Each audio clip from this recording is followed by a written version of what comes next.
So this is the rhythm of a normal, healthy heartbeat.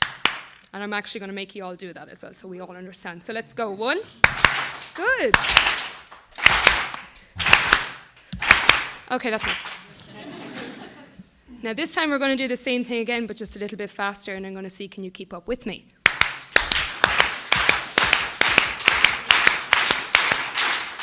Okay, thanks very much. No, that's not just a cheap applause for my talk. What you actually beat it out there was the most common irregular heartbeat among the global population, and it can go completely undetected in patients, and it's known as atrial fibrillation. And by 2030, scientists and doctors estimate that up to 17 million people in Europe alone will actually have atrial fibrillation. And this is really scary because atrial fibrillation is a leading cause of stroke among patients. And it does this because during atrial fibrillation, the left atrium flutters, it beats completely out of time with the rest of your heart, causing the blood to pool. And we know when blood pools or stop moving, it clots. And therefore, in a single heartbeat, this clot can be emitted into the cardiovascular system, free to travel wherever it wants. And here is where we have the problem. Because if the blood clot travels towards the head and gets stuck and lodged between the tiny little vessels of your brain, it can limit your oxygen supply to your brain cells, causing a stroke. Now, what I'm particularly interested in is why some clots travel towards the head and some clots don't. Maybe it's to do with the clot itself. Maybe it's the size and the geometry of the clot.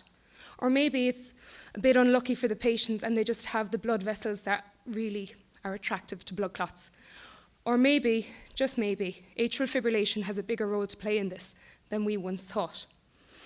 So how I do this is I investigate this experimentally, and I create my own blood clots using animal blood, which is pretty gross.